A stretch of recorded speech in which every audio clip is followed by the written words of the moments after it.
Oke, kita mulai masuk aja di bab 4, yaitu profesi di bidang TI.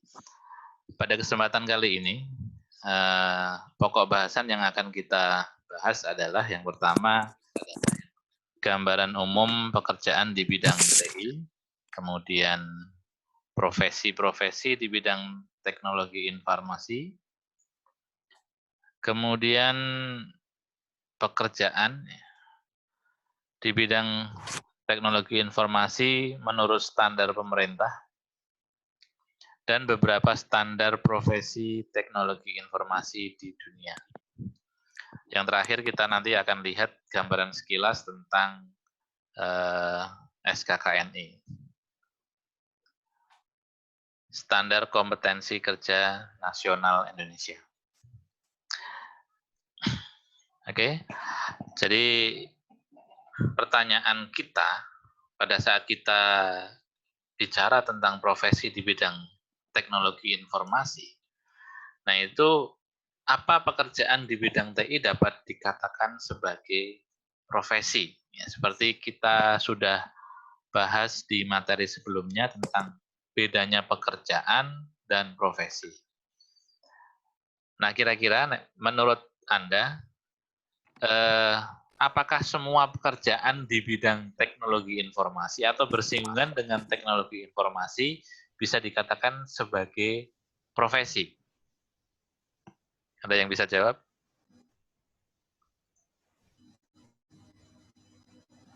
Gimana? Kira-kira bisa nggak?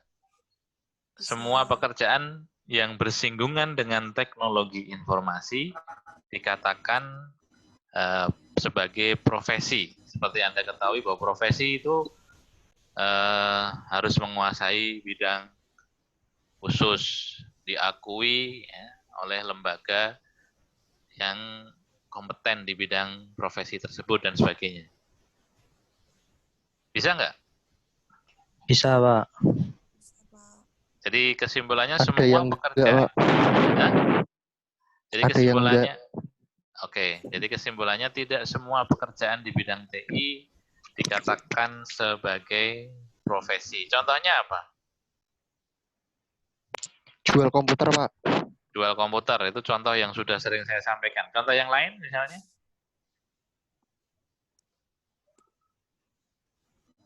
Apa ya? Teknisi, Pak. Warnet. Penjaga Teknisi. warnet. Oke, kemudian kira-kira kalau operator komputer di sebuah kantor, itu profesi atau pekerjaan? Pekerjaan. Pekerjaan, ya. Kenapa? Kan itu pekerjaannya operator, Pak. Iya, pekerjaannya operator. Tapi operator komputer itu sebagai profesi atau bukan? Bisa disebut menurut profesi definisi juga, Pak, itu, Pak. Profesi yang kemarin sudah kita sampaikan ya. Jadi operator komputer yang misalnya di antara Anda mungkin ya, tiap hari kerja menghadapi komputer, kemudian menjalankan aplikasi yang ada di situ, atau membuat laporan dan seterusnya. Nah, itu pekerjaan operator komputer seperti itu bisa nggak disebut sebagai profesi teknologi informasi?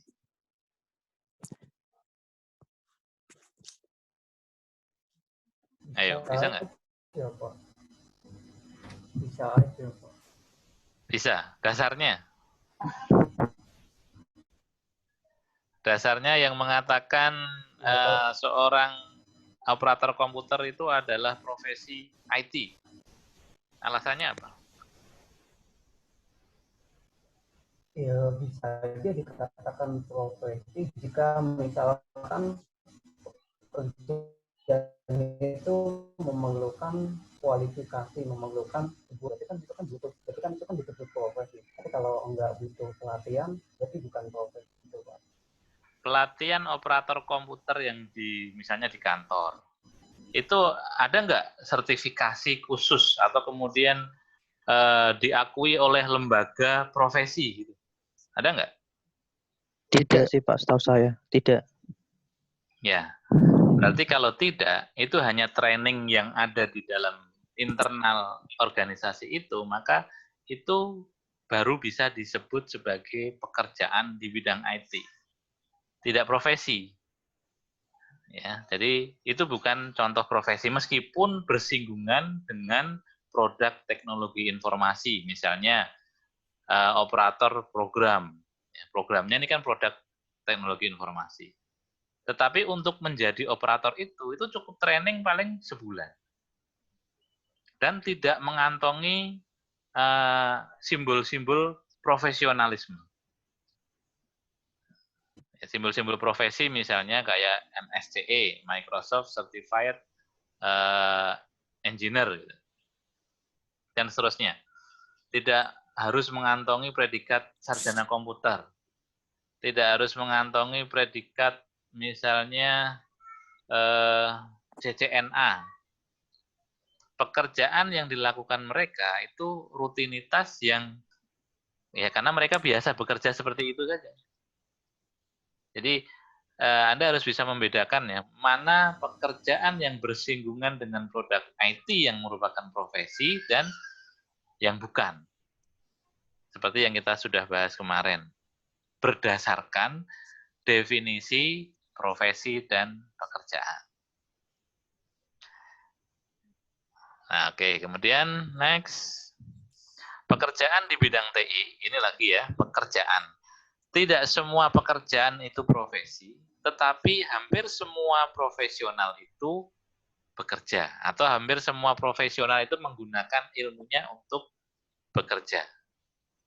Jadi skupnya kalau pekerjaan itu lebih luas. Jadi pekerjaan di bidang TI ada 4, yaitu di bidang software, kemudian hardware, kemudian operasional sistem informasi, kemudian di bidang pengembangan bisnis teknologi informasi. Nah, seperti bidang operasional sistem informasi ini bisa saja dia bukan profesi seperti tadi yang saya sampaikan di awal. Tetapi merupakan pekerjaan di bidang teknologi informasi. Penjual komputer itu bukan profesi, tapi merupakan pekerjaan di bidang pengembangan bisnis teknologi informasi. Nah, kalau kemudian software dan hardware ini lebih banyak nanti akan disebut sebagai profesi di bidang teknologi informasi. Oke, cepat aja. Di bidang software itu ada beberapa pekerjaan. Saya bicara pekerjaan dulu. Ada beberapa pekerjaan di bidang perangkat lunak, yaitu diantaranya adalah analis sistem atau sistem analis, kemudian programmer, web designer, kemudian web programmer, apalagi kira-kira? Banyak ya, ini hanya contoh saja. Jadi banyak di bidang perangkat lunak. Programmer itu bisa luas, bisa programmer operating system, bisa programmer aplikasi keuangan, dan seterusnya. Nah, kira-kira apa bedanya web programmer dengan programmer saja?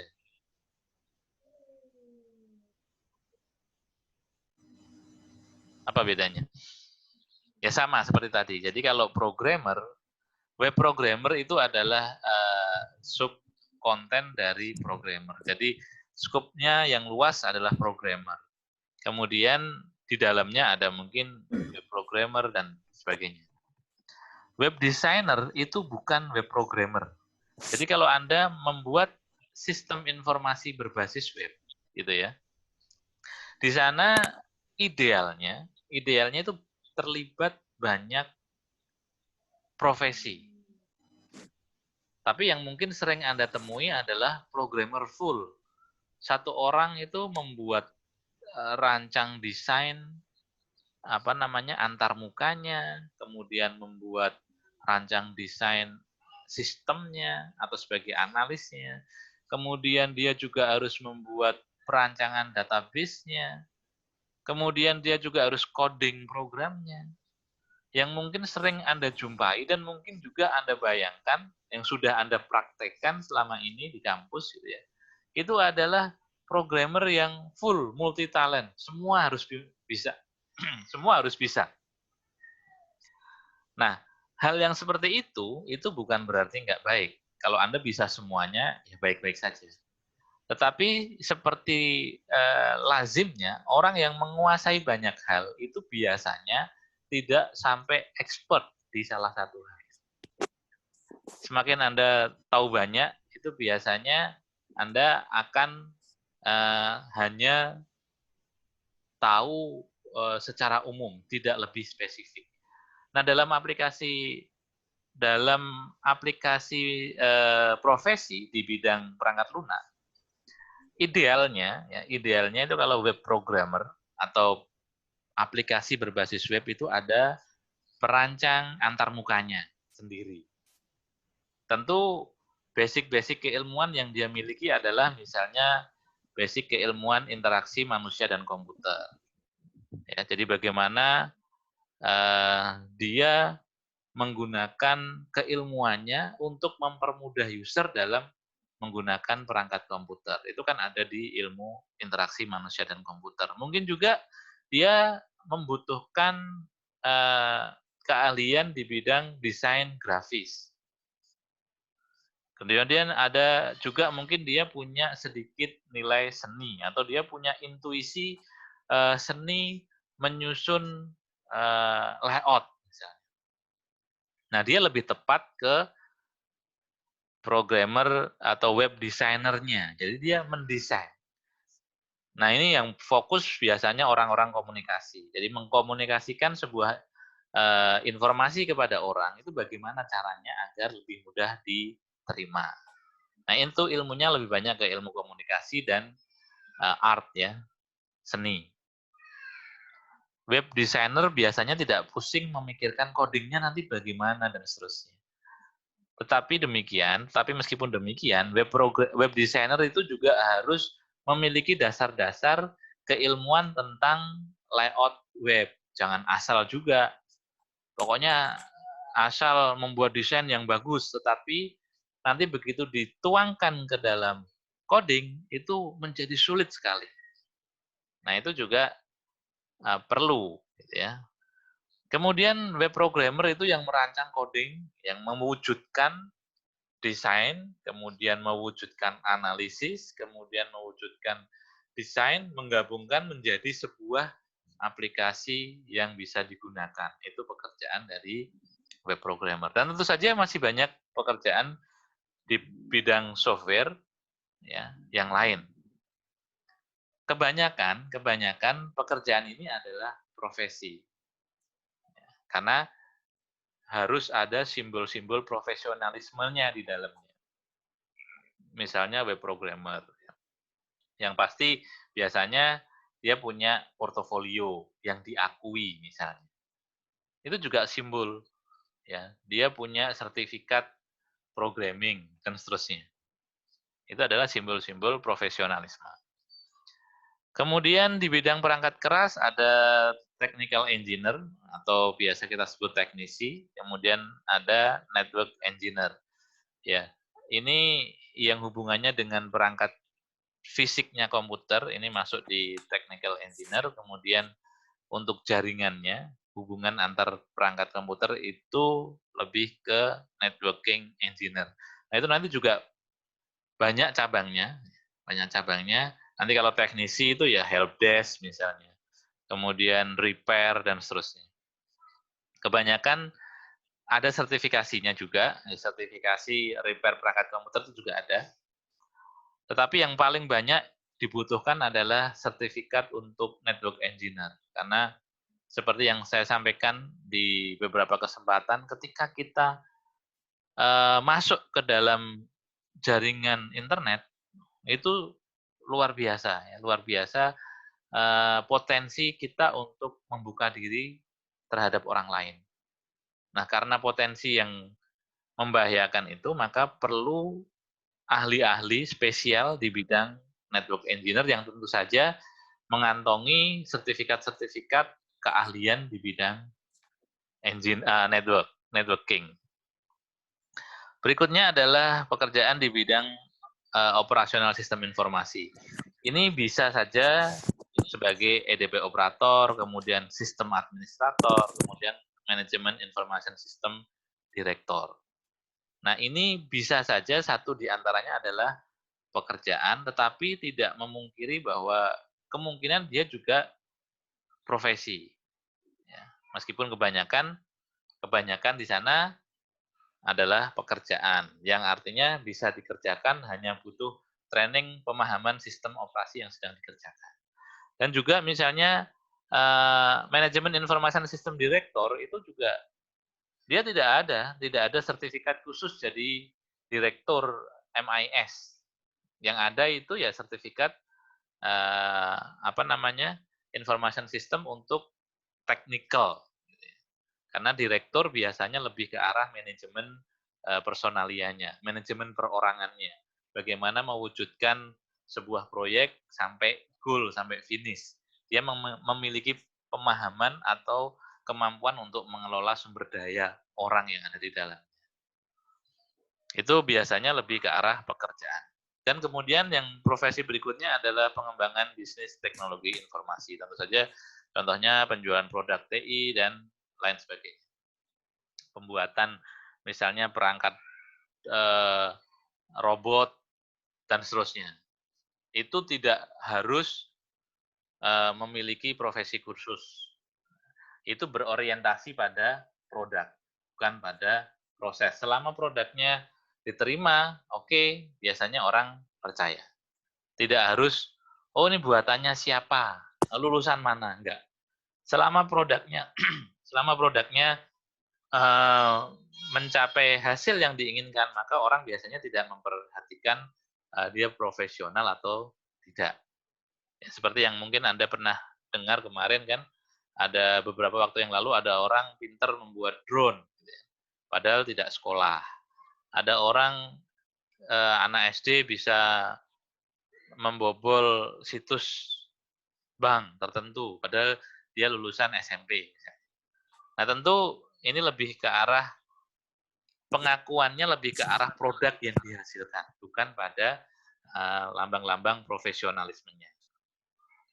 Next, kita masuk ke sistem analis. Nanti Anda, ini definisi dan tugas sistem analis Anda bisa baca lagi ya sendiri. Nanti kalau ada yang masih butuh didiskusikan, kita diskusikan lagi.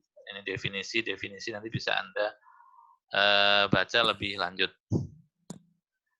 Terus kita skip instruktur ini juga kita skip saja.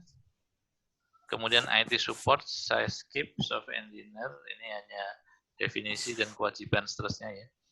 Jadi kalau tadi yang saya sampaikan membuat aplikasi membuat sistem informasi itu ada ranah yang besar. Jadi database administrator itu punya spesialisasi sendiri.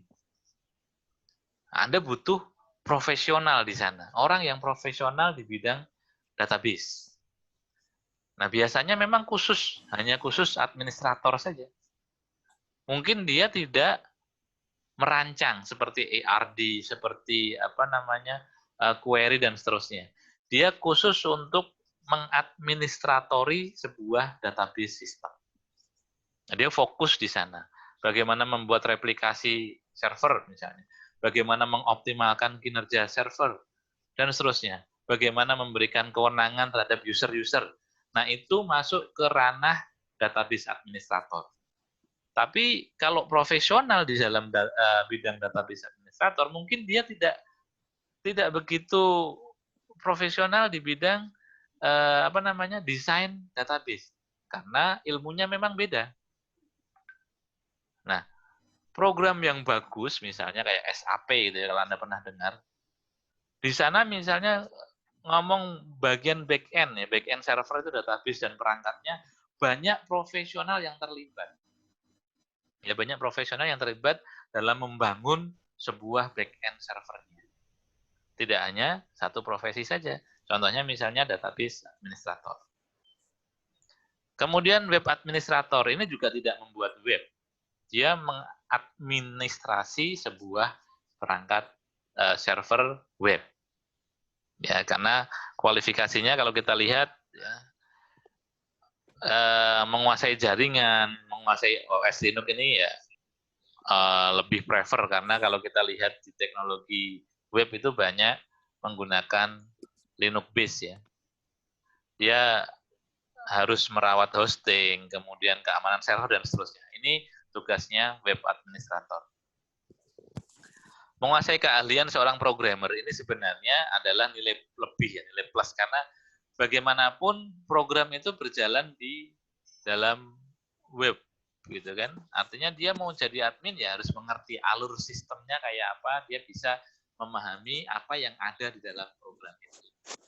Tapi spesialisasinya bukan pembuat program. Nah, kalau pembuat program itu namanya web developer-nya. Ya. Menguasai pemrograman web, pengelolaan database, pengelolaan ya, bukan desain database harusnya. Kemudian mengerti tentang domain dan memahami tentang sistem jaringan. Kewajibannya ya membuat sebuah sistem berdasarkan perancangan dari analis sistem. Ini tugas web developer. Web designer seperti saya sebutkan tadi, jadi komponen pembuat aplikasi berbasis web itu tidak hanya programmer yang disebut full stack programmer. Kalau Anda sering dengar informasi, programmer itu ada front end developer, kemudian ada back end developer. Front end itu web designer yang mendesain bagian antarmuka, ya, bagian interaksi dengan orang atau dengan user pemakai aplikasi, itu namanya front end developer. Kemudian ada bagian back end developer. Ya, back end itu yang tadi database administrator yang mengurusi tentang servernya dan sumber daya database-nya, itu back end developer. Nah, banyak kemudian berkembang full stack developer.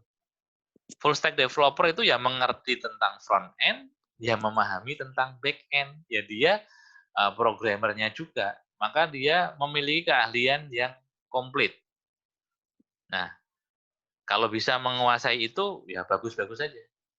Tapi kalau untuk skop aplikasi yang besar, seorang full stack developer itu akan sangat berat kerjaannya ya, karena harus mengurusi banyak hal. Maka kalau Anda nanti kebetulan membuat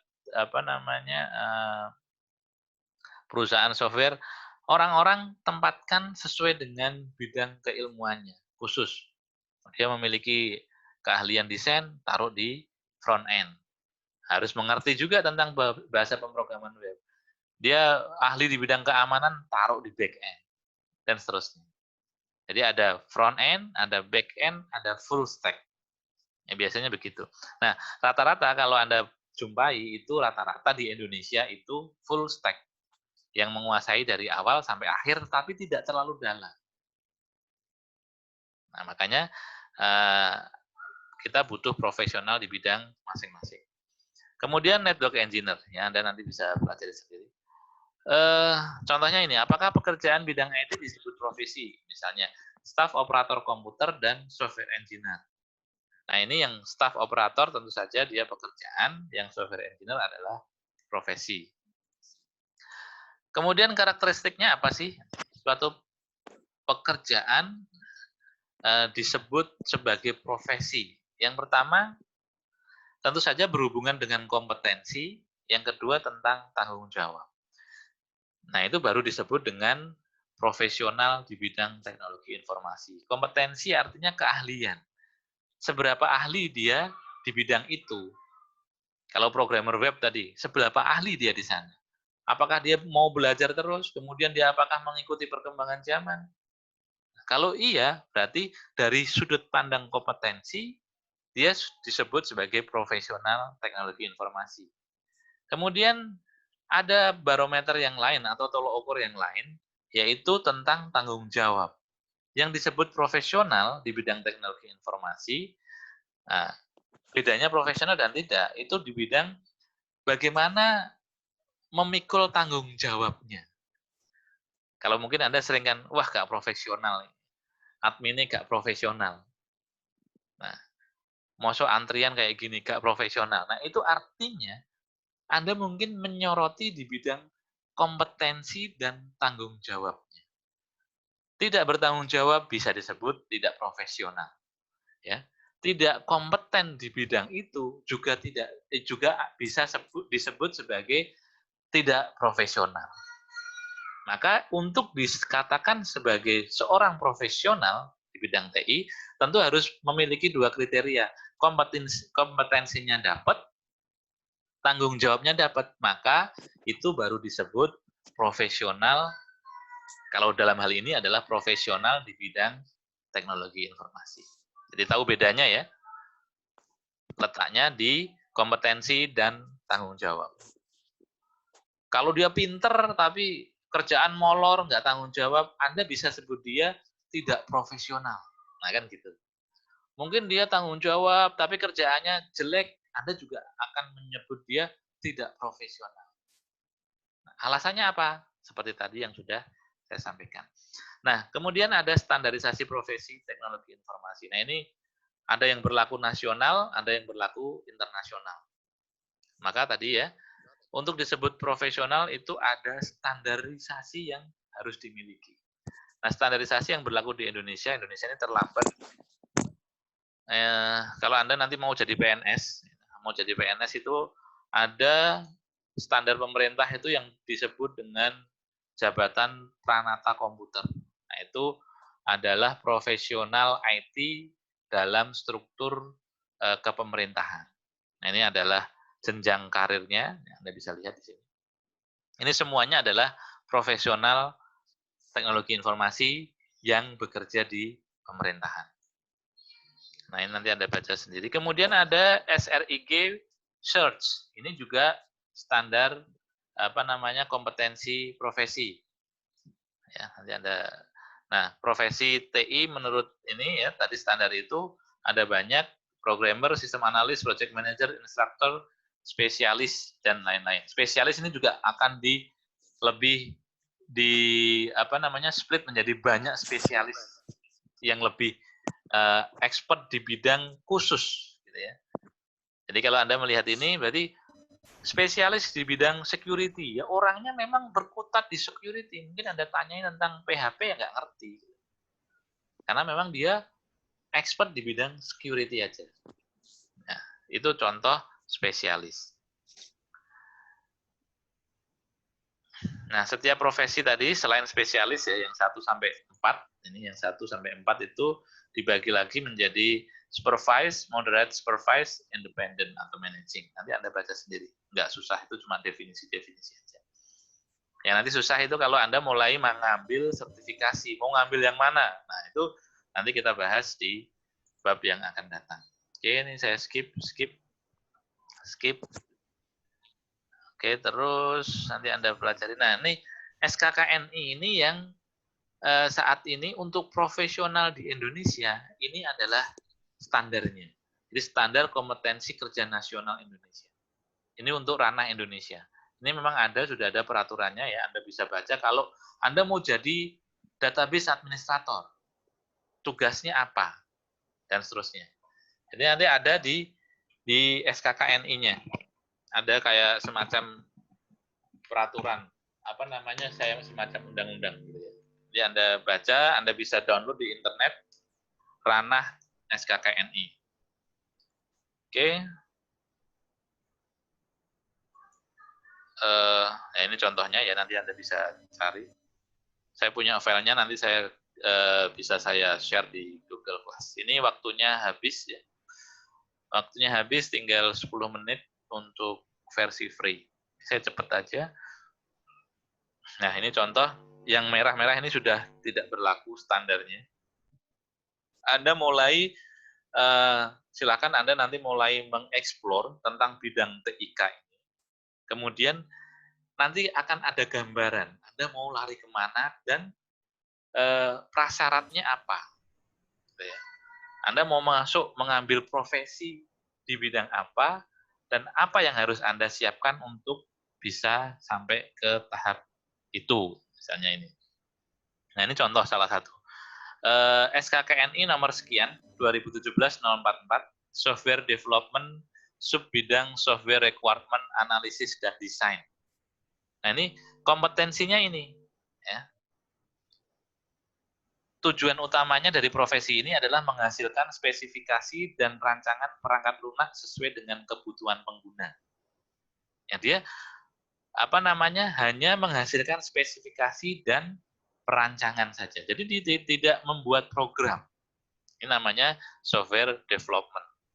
Fungsi kuncinya ini merancang, dan seterusnya. Fungsi utamanya, kemudian fungsi dasarnya, kemudian kompetensinya yang daftar unit kompetensi yang ada di poin B. Nah, kalau Anda nanti sudah memutuskan saya mau jadi apa, nah, Anda silahkan baca ini SKKNI. Ini yang berlaku di negara kita. Kalau tadi ya yang standar-standar internasional kita jadikan referensi, tapi kalau Anda ingin berkarir sebagai profesional di bidang TI, maka SKKNI adalah panduan Anda untuk memilih jalan.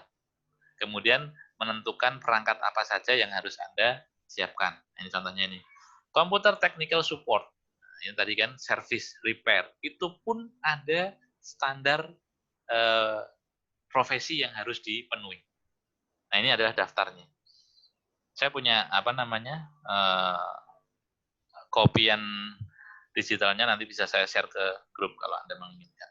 Ini saya potong-potong saja. Jadi saya ambil sebagian-sebagian sebagai gambaran, oh ternyata kalau saya menginginkan profesional di bidang ini, maka prasyaratnya harus ini. Nah, ini ada nanti yang namanya uji kompetensi.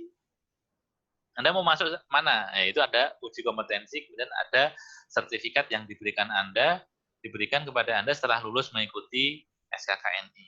Misalnya ini ya, di bidang Computer Technical Support. Oke, itu aja. Jadi ini waktunya juga sudah habis. Ini latihan yang nggak usah dijawab, Anda boleh untuk berlatih sendiri.